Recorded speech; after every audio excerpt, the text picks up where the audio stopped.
I mentioned in the introduction that I try to point out to you some of the important application areas when they came up, and certainly one is coming up here, and that has to do with relational databases. Databases in recent years, there have been a flurry of so-called NoSQL databases like MongoDB and Cassandra, which have replaced the so-called relational model. But relational databases dating back to Codd's famous paper in 1970 are still extremely commonly used.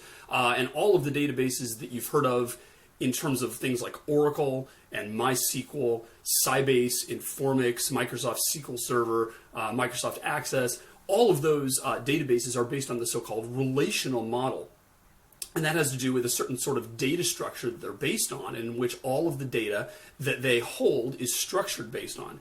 And the reason it gets this name, relational databases, is because it's based on the notion of relations. So let me point out to you kind of the connection there.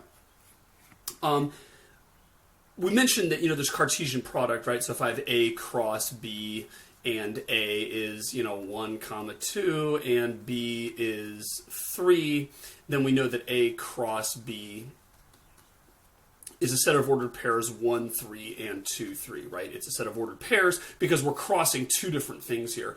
It may not be totally obvious what would happen if you did A cross B, but it's not super surprising once you realize what it would do. It's going to give you ordered triples. And this is going to be every combination of an element from A and an element from A and an element from B. So this would actually give you 1, 1, 3, and 1, 2, 3, and 2, 1, 3, and 2, 2, 3, right? So that's what happens if you do more than one Cartesian product, you end up getting ordered triples or whatever. So I mentioned that just to sort of set the table for the example I'm about to give. Let me define a set here.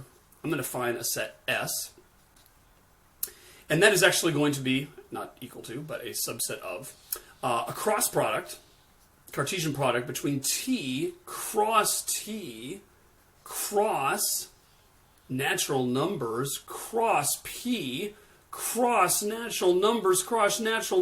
Whoa! That looks totally huge and unwieldy. All right, and I'm going to say that T is going to be the set of NFL teams.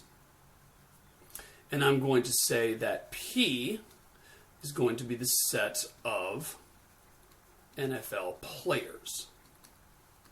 Okay, so what do I do when I get this big honking cross product? What I'm going to do is I'm going to get 6 tuples, right? Because there are 6 different things in this set. 1, 2, 3, 4, 5, 6. Or not in the set, but in the tuple, rather.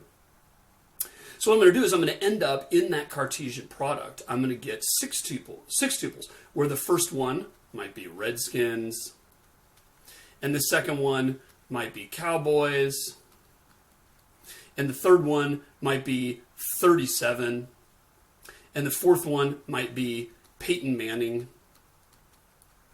and the fourth one might be 1, and the fifth one might be 1. Okay, that is a valid element of the cross product between those 6 sets. So what I'm going to do is I'm going to define this thing called S to be a relation on those 6 things together. So basically it is a subset of the cross product. And you can imagine this cross product is really huge, right? In fact, it's obviously infinite because at least 3 of the sets here are infinite. There's quite a few NFL players, and there's several NFL teams, and there's infinite natural numbers. So this thing is infinite out the wazoo or whatever. But suppose I say that these are the tuples that are in my set.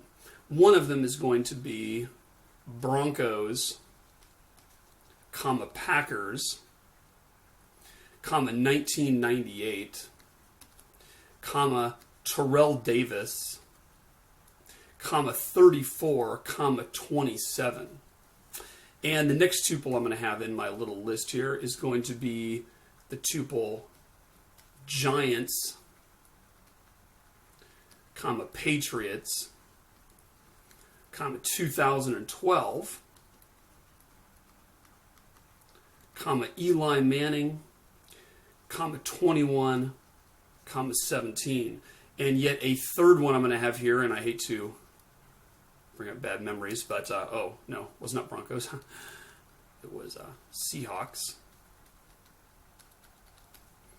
Seahawks, comma Broncos, comma 2014, comma Malcolm Smith, comma 43 to 8. Ooh, wasn't that a stinker? Okay, so if you don't know anything about football, these look like just 3 random tuples.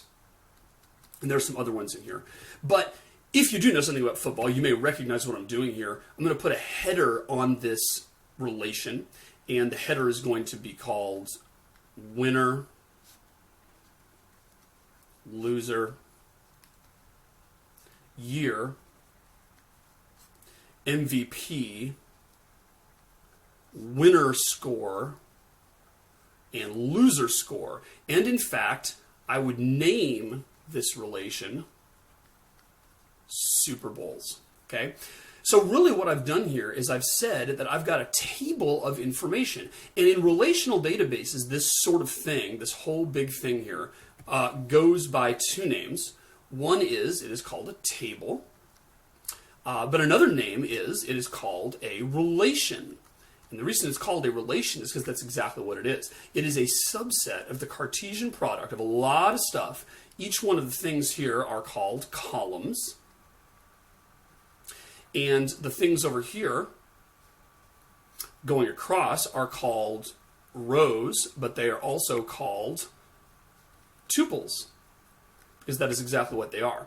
So this table of information, which as you can see, basically describes 1 row for each Super Bowl. This row right here says the Broncos beat the Packers in 1998 Super Bowl, the MVP being Terrell Davis, and by a score of 34-27. The Giants beat the Patriots in year 2012, Eli Manning being the MVP. 21-17 was the score, and then we won't discuss this third row because it was kind of depressing for Broncos fans. But the bottom line is each one of these rows represents 1 Super Bowl, and that's the information about that.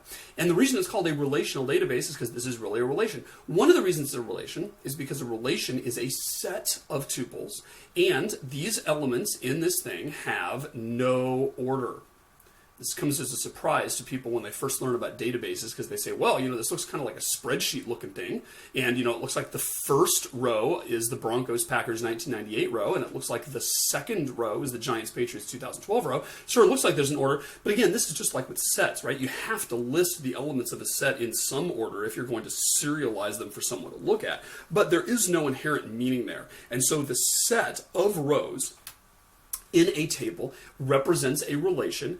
Each row represents a tuple, and that is essentially what all relational databases are based on. And they have very, very fast and slick and flexible ways to query them, where you can say find only the tuples that satisfy certain conditions, right? Where the element from one of the sets satisfies a certain condition. You can ask a relational database to order the rows in a certain way, or to filter out based on certain columns, and all the different fancy number crunching and statistical stuff, and looking up, what's our top customer and how many things did so-and-so order from our store in the last month or whatever. All those things can be found with a relational database. But just to kind of point that out, when you get to Computer Science 350 or whatever database class there is at your institution, you will learn that they are relational databases, and you'll remember back to this and remember, they're based on the mathematical notion of relations.